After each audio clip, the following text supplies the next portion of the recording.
Hello everyone and welcome back to a new video. In today's video, I just wanted to share some thoughts on Gone with the Wind by Margaret Mitchell.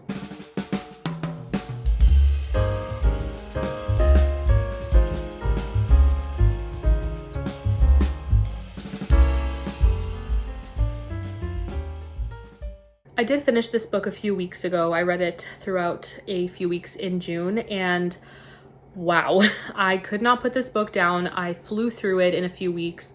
And I also read this with a group of lovely ladies. We had such a wonderful time buddy reading and had some really great discussions on it.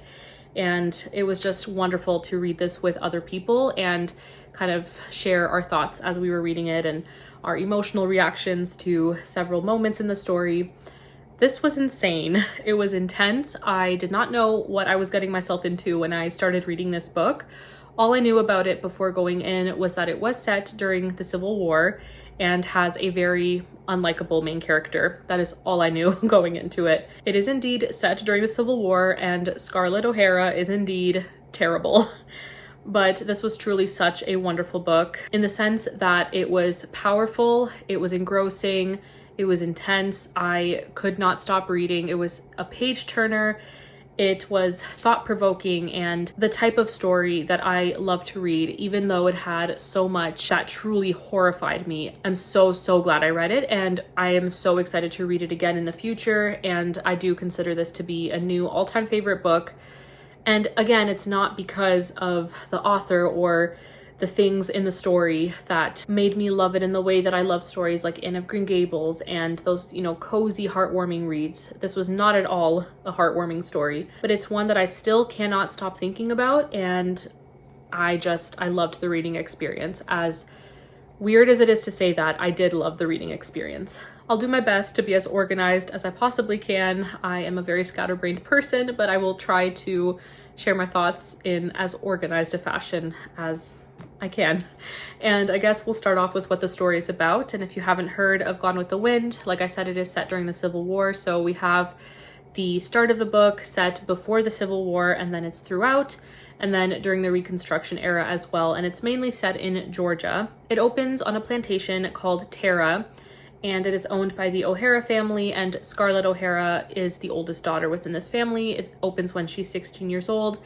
And she is just your typical Southern belle with not a care in the world other than what dress she's going to wear to the next event and what boy she's going to flirt with next. Her problems are very small in the grand scheme of things. She is living a life of luxury and obviously living on a plantation. The wealth that her family has amassed is built on the backs of slaves and the free labor that they have there, and it is just tragic. But it is Scarlett's story. It's kind of a coming of age story. It's her survival throughout the Civil War and after, and how she faces the atrocities that occur during the Civil War, how she faces her world basically crumbling around her and rises up out of that and pushes forward and tries to persevere. And it's also her romance with a man named Rhett Butler, and what a toxic relationship that turns out to be.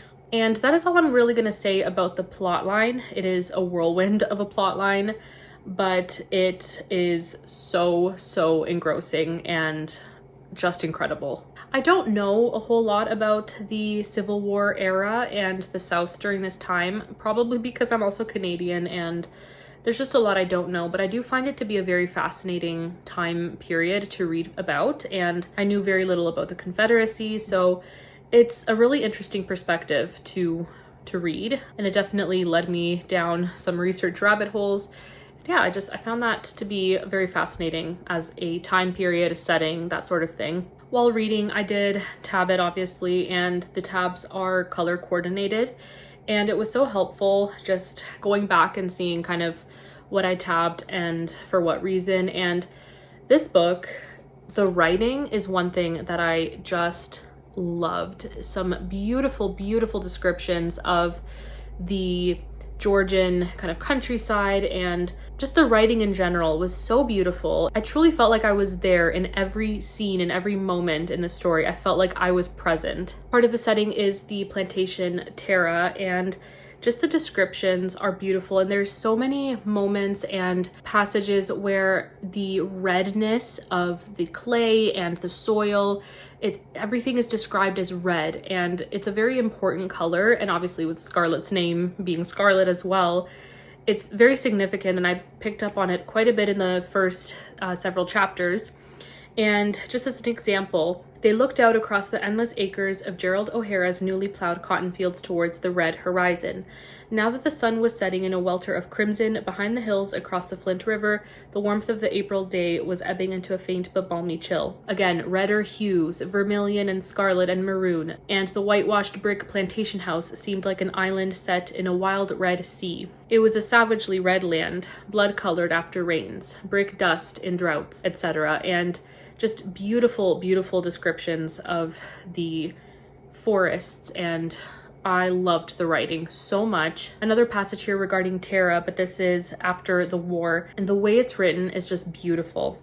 It says, "But the small cloud which appeared in the northwest 4 months ago had blown up into a mighty storm and then into a screaming tornado, sweeping away her world, whirling her out of her sheltered life and dropping her down in the midst of this still haunted desolation. Was Tara still standing, or was Tara also gone with the wind which had swept through Georgia?" There are truly so many hauntingly beautiful passages in this book. Besides the beautiful writing, I also did really, really love following Scarlett's storyline, which is so interesting to me thinking about that, just because of how terrible she was, and there was almost nothing redemptive about her character, and just the things that she does, the way she thinks, her ruthlessness, her lack of compassion, just everything about her. I did not love her as a character, but I just could not stop reading. Just talking a bit about Scarlett now, I found her fascinating. She was definitely driven by survival throughout the entire book, and I think that's one thing that really, even if I don't like her and I barely even respect her, I can acknowledge that her drive and her perseverance and her survival instincts are strong, and she does go through some very traumatic things and fights through that. So I can acknowledge those attributes, even if I struggle to respect her as a character. I just found her to be so odd, and I still struggle to really understand her motives. Obviously, her main motive is survival and money and making sure that she continues to maintain a level of affluence even after the war. And the most important thing to her is Tara, and after Tara, it is her parents, basically. And besides that, nothing else really matters to her, and I just find that so interesting. She definitely did have a level of respect for her parents, and there's a moment where her father, Gerald, tells her, "Land is the only thing in the world that amounts to anything. 'Tis the only thing in this world that lasts, and don't you be forgetting it. 'Tis the only thing worth working for, worth fighting for, worth dying for." "Oh, Pa," she said disgustedly, "you talk like an Irishman." And she kind of brushes that off, but that is definitely what comes back to mind during the war and after as well. And Tara really is everything to Scarlett, and I just found that very, very interesting. Obviously, there is her romance with Rhett, but throughout the story, she also does get married multiple times, and it was just wild how each marriage progresses and ends. So we have this girl who is manipulative and gloats over other people's misfortunes and doesn't care who she steps over to get what she wants. She does become a businesswoman, which is really interesting as well. And the very little growth she experiences doesn't happen until near the end of the story as well. But through the various life-altering moments that she experiences and traumatic events, she does change. It just doesn't become evident until later on. You don't see a lot of that in her character until later on. The only thing that she said that I actually agreed with was this line, "Death and taxes and childbirth. There's never any convenient time for any of them." And that is quite literally the one thing that Scarlett O'Hara and I agree on. But even with all of the terrible things that she does and says, I just found her to be such a fascinating character, and I could not stop looking away. Every single moment with her, I could not stop looking away. I couldn't stop reading. And just kind of going over some of the other characters, her parents were really interesting as well. They were much more religious. With Scarlett, the author said that religion only went lip deep with her, and They were Catholic as well, so religious elements were interesting to read about. But her mother, Ellen, was a fascinating woman. She seemed to be very, very loving. And I just find it so interesting that Scarlett became the woman she became with the parents that she had. But that could be a whole other discussion. Scarlett and her family have neighbors that live at 12 Oaks, and they are the Wilkes family. And Ashley Wilkes is a character that is quite prominent, and I found him infuriating. I couldn't stand him. There were some things he said that made me feel for him, and some moments where he had some wise things to say, but in general, I just found him so annoying. And it's so funny to me that he says, "I can't make money from the enforced labor and misery of others," and this is after the war. And Scarlett responds, "But you owned slaves." And he says, "They weren't miserable, and besides, I'd have freed them all when father died if the war hadn't already freed them." Okay, Ashley. Sure.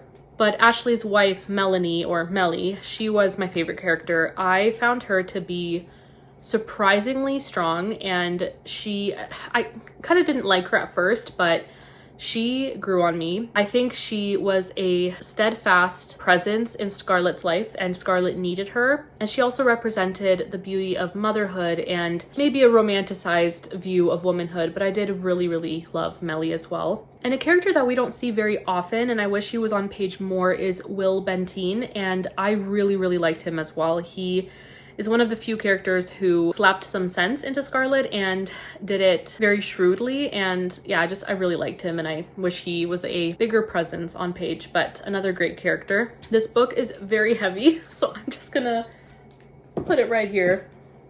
It can sit there. But I also wanted to talk a little bit about Rhett.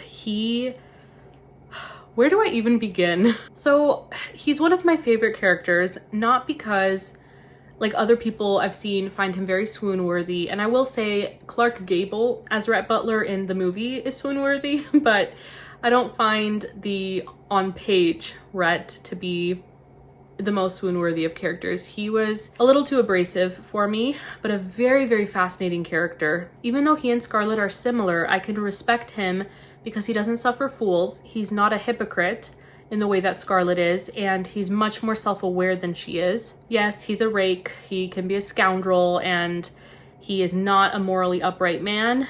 Not while he spends time with Belle Watling. If you know, you know. He is blunt, he's just as brutal as Scarlett, but again, he knows he is, and he actually has the ability to feel compassion. He has the capacity for love, and there's a scene where he is weeping and he's with Melanie, and it broke my heart. But I did find his banter to be so great, and his wit, the battle of the wits, and he always comes out on top. He's just so fun, and oh my goodness, I loved every moment where he and Scarlett were just sparring verbally. It was so great. And so we have these characters going through one of the biggest moments in American history, and it was just fascinating. It was heartbreaking, but fascinating to read about. And I also wanted to mention the number of racial slurs in this book is unreal. It is horrifying. The way that the author wrote about slaves, it was a gut punch, and I was not prepared for that. And I don't know too much, but I know a little bit about Margaret Mitchell's own stance on the Confederacy, and it very much feels like she romanticized a lot of, the way of life and the view on slavery by the South at the time. Like, she really romanticized that. But I do really appreciate the themes in the book, like slavery and the war, obviously, and love versus lust and marriage and motherhood. And she uses Scarlett and other characters to really look at, like, when your world and your way of life as you know it is completely shattered, how do you put them back together? Can you put them back together? Should you put them back together? Basically what Scarlett was trying to do. She was trying to get that, pre-war Southern aristocracy way of living back. I'm actually gonna grab the book again because there is a moment that I found very poignant. One of the characters is writing a letter to his wife while he is off in the war fighting, and he says, "We have been betrayed by our arrogant Southern selves, believing that one of us could whip a dozen Yankees, believing that King Cotton could rule the world. Betrayed too by words and catchphrases, prejudices and hatreds coming from the mouths of those highly placed, those men whom we respected and revered, King Cotton, slavery, states' rights, etc. And that's just one of many passages that really reflects kind of, the cause and why they fought and the sting of their loss and how that felt. There's a lot of reminiscing on life before the war and how that will never be the same. And there's a passage here that says, before the war, life was beautiful. There was a glamour to it, a perfection and a completeness and a symmetry to it like Grecian art. Maybe it wasn't so to everyone. I know that now, but to me, living at 12 Oaks, there was a real beauty to living. I belonged in that life. I was a part of it, and now it is gone, and I am out of place in this new life, and I'm afraid. Another passage on the cause. How could anything but overwhelming victory come to a cause as just and right as theirs? A cause they loved as much as they loved their men. A cause they served with their hands and their hearts. A cause they talked about, thought about, dreamed about. A cause to which they would sacrifice these men if need be, and bear their loss as proudly as the men bore their battle flags. It was high tide of devotion and pride in their hearts, high tide of the Confederacy, for final victory was at hand. And then this one line, arrogance and callousness for the conquerors, bitter endurance and hatred for the conquered. And I just find that kind of funny because it would have been the same if it was the other way around, if the outcome of the war was the other way around.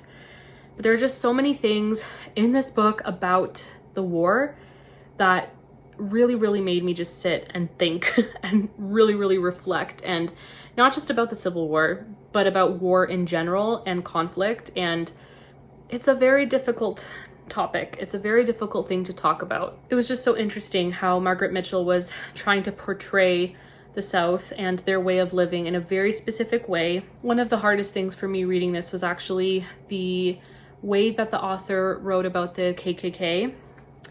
I found that very, very, very difficult, and she definitely painted them in a more positive light. And while I, of course, find them appalling and a lot of the content in this book appalling, I kind of sat and thought, like, how would I have been if I was born in the South during that time?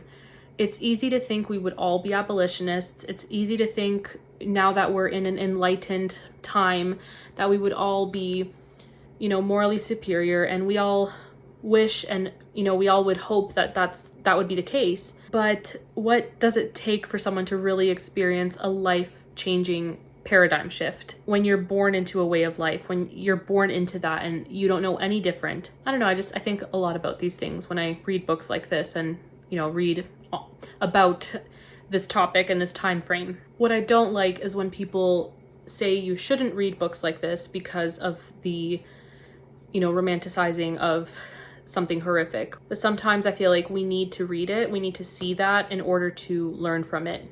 That's just my personal opinion. But anyways, on to more positive things. There are many things that I did enjoy in this story. I enjoyed how domestic it was, all the little domestic details. I'm a sucker for that. I loved the Tarleton twins. I found them very funny and they brought a lot of comic relief. Their mom, Mrs. Tarleton, was also really funny. One of the slaves, Mammy, she was also just such an interesting character, but she brought a sense of levity to the story as well, and I really, really did love her. And of course, like I said earlier, just how vivid everything was. It was so visceral. Like I felt like I was there. And I was also really interested in the way that there was even a hierarchy within the white community. So it wasn't just, racism against Black people, but with the Southern aristocracy, there were people beneath them that were white, and they had terrible, terrible slurs for them as well. They were like the backwoods folks or the swamp dwellers or that sort of thing. And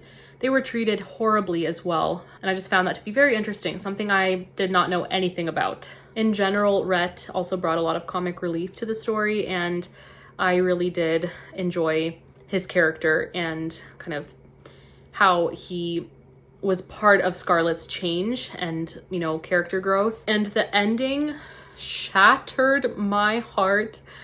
I honestly did not expect it to end the way it did, but I do feel it was the right way to end the story, even if I wish it ended differently. But I think that's all I wanted to say. I feel like this was extremely disorganized and rambly and typical for me and my brain, but I definitely want to reread this at some point and take, I guess, more detailed notes, because there's just so much I feel like I probably missed, and it was just such an impactful read. I honestly consider this to be an all-time favorite book. I love books like this that make me think and reflect and have really great conversations with people, and I just loved it so much. So those were my thoughts on Gone with the Wind by Margaret Mitchell. What a novel, what an epic story.